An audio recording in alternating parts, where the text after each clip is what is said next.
process with bipartisan support, with consensus from a wide range of stakeholders.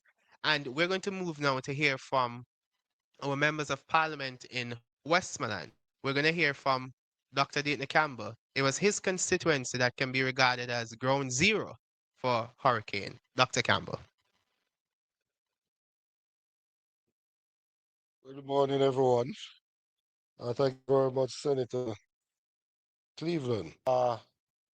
This morning, I just want to give an update as to where we are in terms of Eastern Westmoreland and what has been done and what we are recommending to be done. So Eastern Westmoreland is where you would find New Hope, which is where landfall was made. And I believe it is the only constituency where the eye of the storm went across all of the constituency as a Category 5 hurricane. It left a trail of devastation and disaster.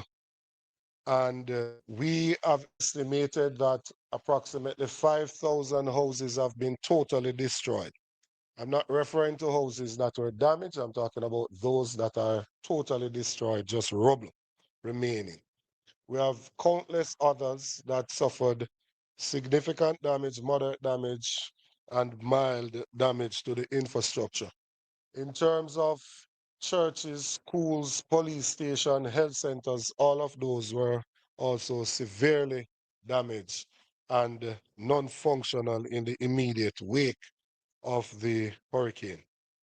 This, I believe, makes us one of the hardest hit areas, and currently there is a need for urgent intervention, especially in the area of housing and temporary housing solution for the residents.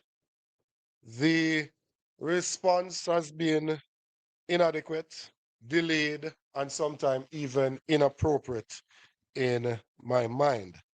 And I say this because one would expect that coming out of a hurricane of this magnitude, that having made landfall in the constituency, that would have seen mobilization of government ministries, departments, and agencies to that area and intervention being made to deal with the issues confronting the people.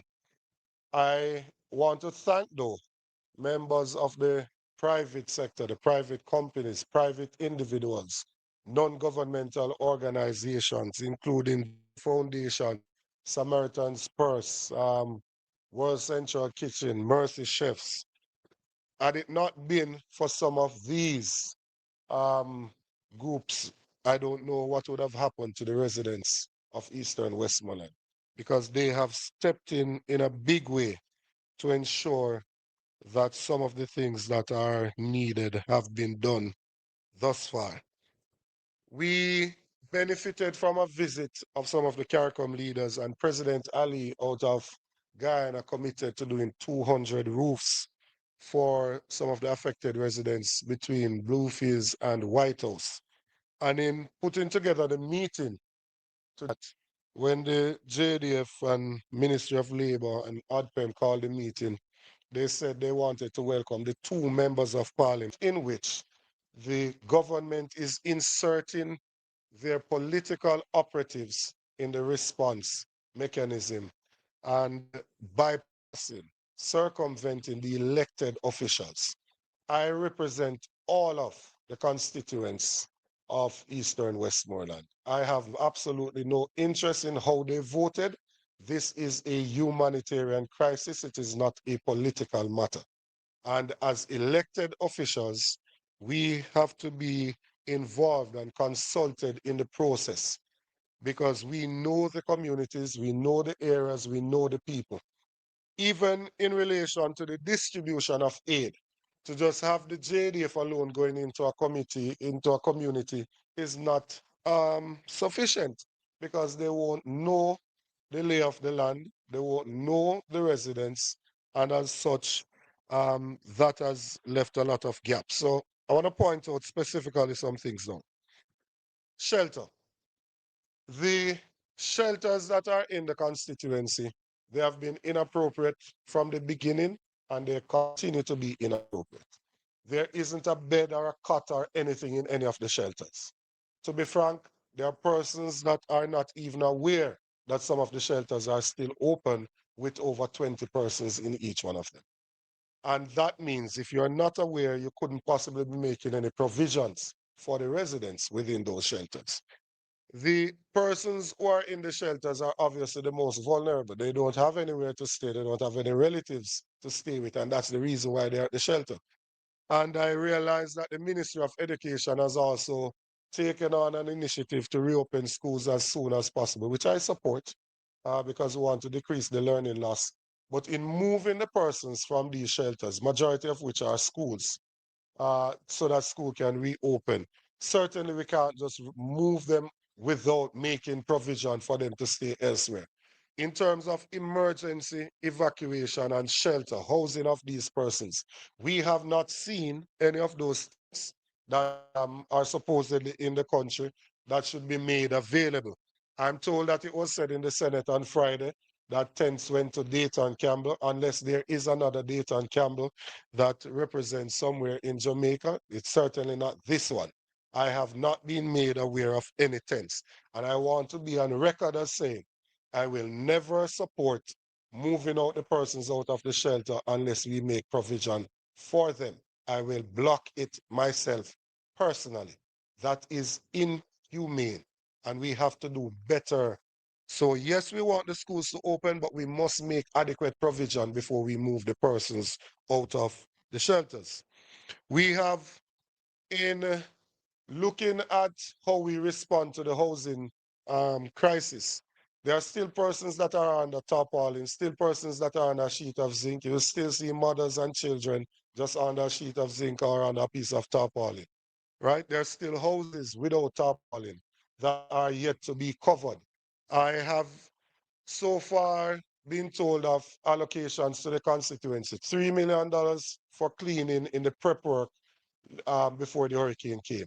And that is after we made advocacy for some allocation, because initially we were told that Western Jamaica is not a priority and there was no allocation. Then there was an allocation of $1.5 million, and that was made twice. So that's another $3 million. That was to get care packages and tarpaulins. Now, if you get a care package and you put $5,000 worth of supplies in it, that would only get you 600 care packages for a constituency with over 40,000 persons. Then there's an allocation of $10 million for housing. And I've said it elsewhere that the Welcome to Montego Bay sign is $17 million. And we are given an allocation of $10 million in a constituency where 5,000 homes were totally destroyed. It is totally insufficient to meet the need that is there. And there is $3 million to RADA, which we have not been able to access as yet.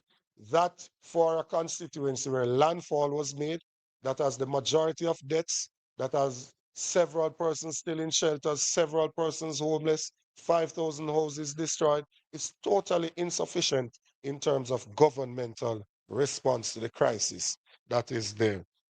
We have been able, through Samaritan's person, I want to give Minister Tufton credit, because despite our history of having confrontations in the parliament, he's the only minister of government that has informed me of his visit and involved me in his visit to the constituency.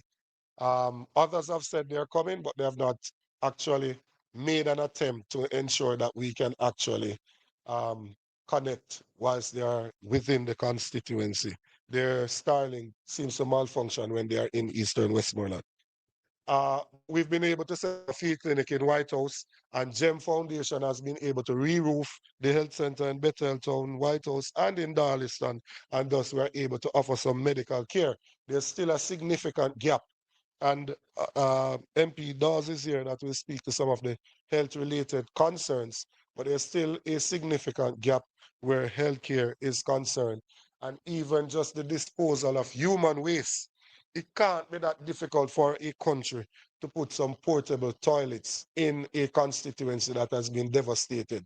So at least we can discard of human waste in a safe and appropriate way. The distribution system that is there is also dysfunctional. We cannot have persons just driving into a constituency and just going randomly into areas without no form of logistics workout. There needs to be a contact point in each division. We are not trying to commandeer what people are bringing. I'm not saying to persons you can take things to your community or to your family. I'm simply saying that we should know so we don't have duplication of the efforts. And what is happening currently is that people are on the main and they receive several times over. Then we have sick, indigent, disabled, those in the more remote parts of the constituency that are not benefiting. You would have seen the exchange in Parliament about the number of care packages distributed.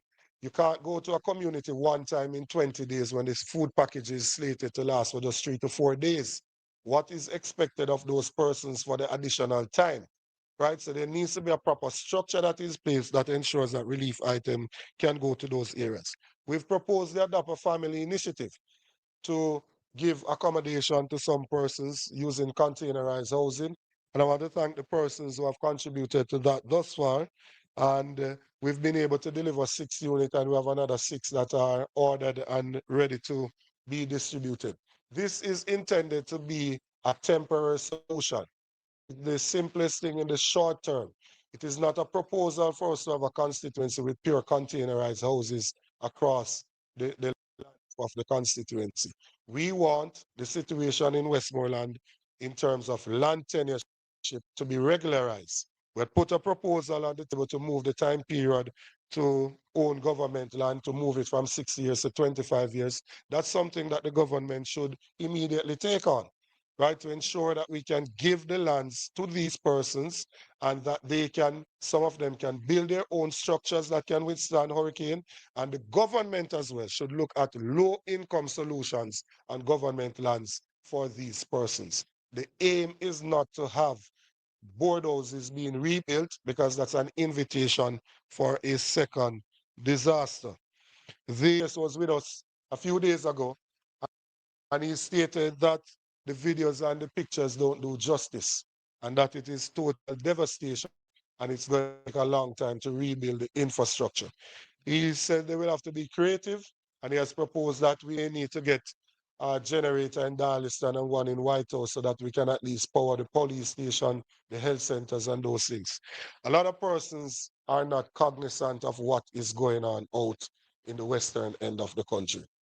Eastern Westmoreland is not what it used to be. The lives of the residents has been severely affected, and it will take a long time for them to return to normalcy.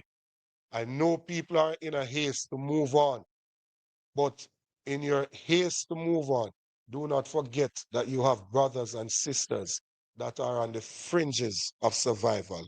They are suffering and they need assistance urgently. Thank you very much.